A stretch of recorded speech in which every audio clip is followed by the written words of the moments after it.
France, a nation celebrated for its exceptional cultural heritage and pivotal role in shaping Western civilization, now finds itself navigating through an existential crisis. In a land famous for architectural wonders and artistic treasures, the prospect of an impending financial collapse casts a long shadow. The challenges France is facing are, however, not simply a contemporary anomaly, but a rather complex culmination of historical events, demographic shifts, and long-standing political turmoil.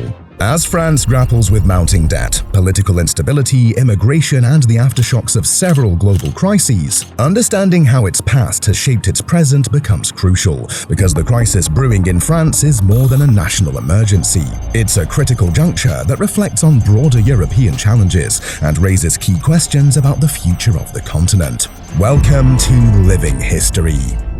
In 2023, France was ranked as the 7th largest global economy and 3rd in Europe. A beacon of economic prowess, you might think. However, projections by Goldman Sachs anticipate a decline, a pretty serious one at that, forecasting France to fall to 9th place by 2050 and 15th by 2075. In fact, this decline is expected to be more pronounced than that of its European counterparts, Germany and the UK. Now, of course, predicting such long-term economic trends is inherently speculative, but what we can already see is that by 2030, France is expected to struggle with high fiscal deficits, increasing public debt, and a potential demographic crisis similar to those in Italy or Spain. This situation is made worse by the exodus of university-educated individuals, poor social mobility, especially among minority groups, and of course an immigration crisis. But to understand how France ended up here, we need to travel back in time to the late 1940s.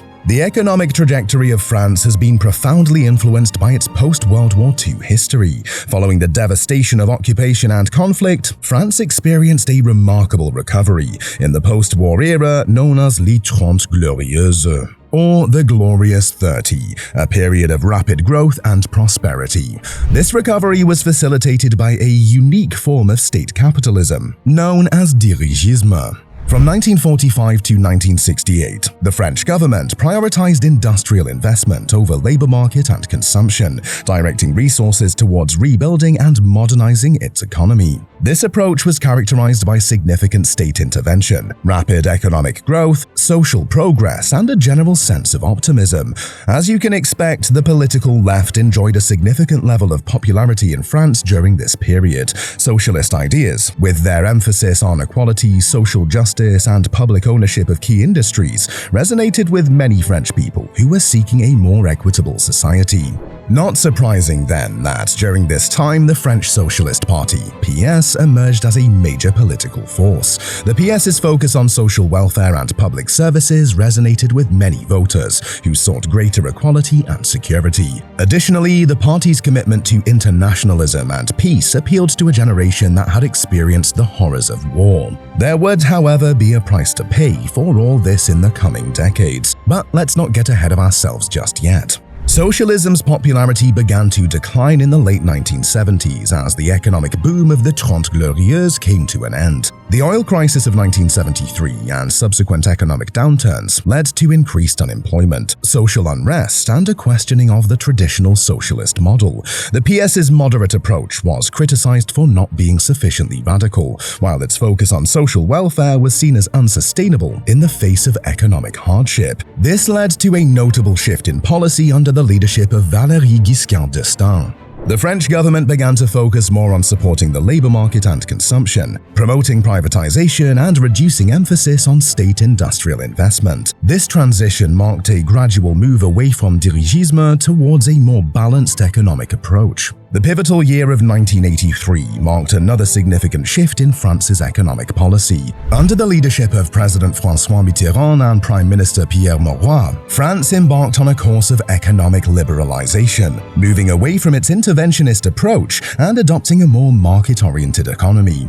Initially, this shift brought tangible benefits to French citizens. Real GDP growth averaged 2.4% per year between 1983 and 1990. Unemployment fell from 10.5% to 8.7%, all while inflation declined from 9.7% to 2.2%.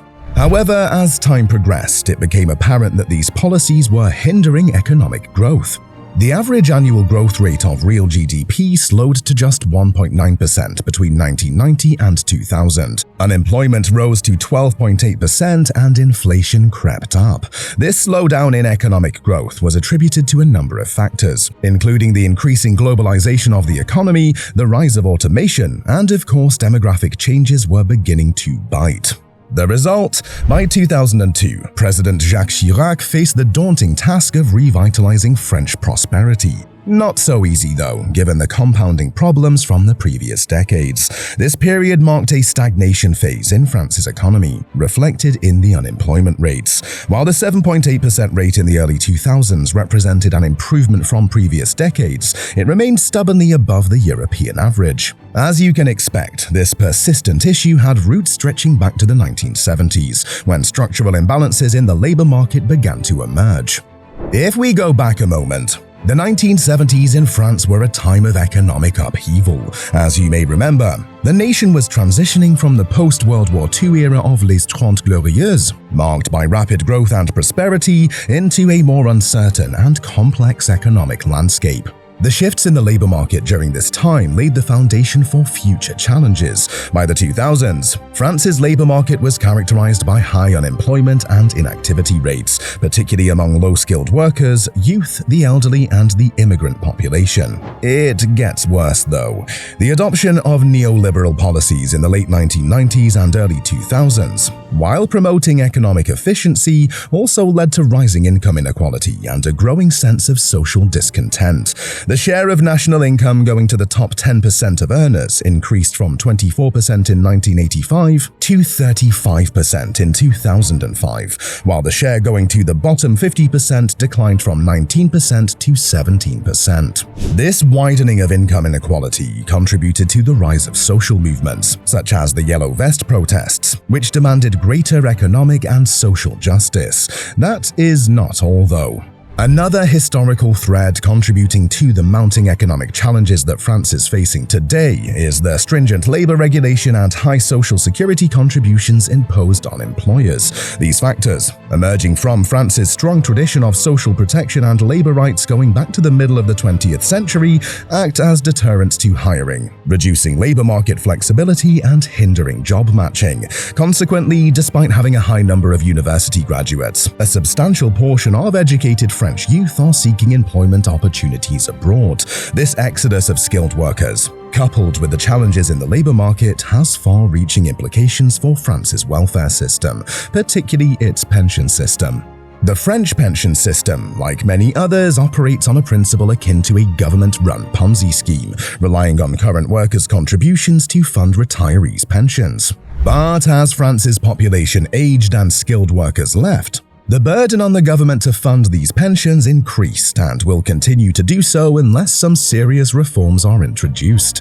In fact, by 2023, the need for pension reform had become critical, but let's not forget, this is France we are talking about. And so, with the mere mention of change, the country is facing widespread protests against planned reforms, particularly the increase in the retirement age from 62 to 64 years, all while the challenge of balancing the need for sustainable pension funding with the high level of pension spending, one of the highest among OECD countries, remains an existential emergency. And so, as the story of France's economic challenges unfolds in 2024, the nation finds itself grappling with a trifecta of issues: an aging workforce, escalating pension spending, and stubbornly high unemployment. These factors conspire to perpetuate a fiscal deficit, creating a scenario where government spending escalates while tax revenues dwindle. Historically, France has been no stranger to fiscal deficits, but with current figures hovering around 4.9% of GDP, a figure notably high by European standards, things are not looking rosy.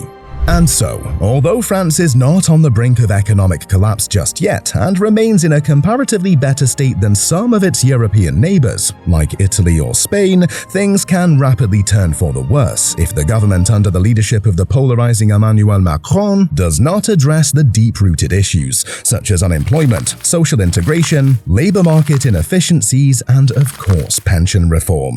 To find out more about why Italy is broken, check out our next video linked here. See you there.